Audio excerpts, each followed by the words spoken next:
नमस्कार मंडळी, श्री ॲग्रो चॅनलमध्ये तुमचं पुन्हा एकदा स्वागत करते. तर मंडळी, लग्नानंतर माहेर येण्याची एक मजाच वेगळी असते. तर मी आता आषाढ भागोळीसाठी घरी आली आहे आणि त्याच्यातच मम्मी नेहमीप्रमाणे शाळेतनं घरी आल्यानंतर तिचं एक बागेमध्ये फिरणं असतं.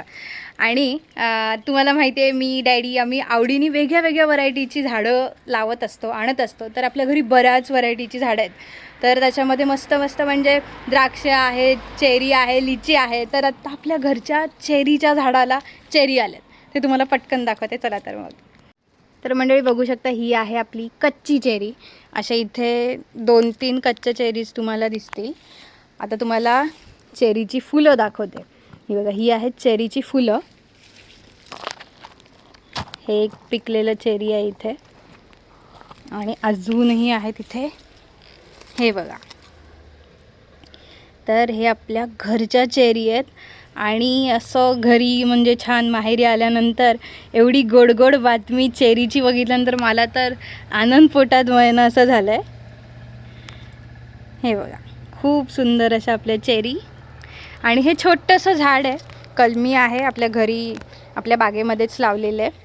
आपण काही ज्या चेरीज आहेत त्या काढून घेऊयात, कारण ते पक्ष्यांनी पण मला खाल्लेल्या दिसल्या आहेत.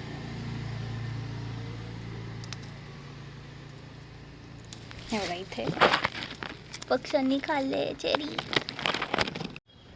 तर या आपल्या चेरीज मी काढलेल्या आहेत, आता मस्त खाणार आता मी. तर मंडळी, त्याचसोबत एक तुम्हाला मुद्दाम सांगावं असं वाटेल मला. हे आपल्या घरचं गोकृपा अमृत, म्हणजे हे झाडांचं अमृत आहे ॲक्च्युली. आपल्या तांबू गाईच्या गोमूत्र आणि शेणापासून बनवलेलं आहे. तर त्याचमुळे आपल्या छोट्या छोट्या झाडांना पण एवढे सुंदर फळं आपल्यालाच बघायला मिळतात असं म्हणायला लागेल. हे बघा, हे एक अमृतच आहे झाडांचं.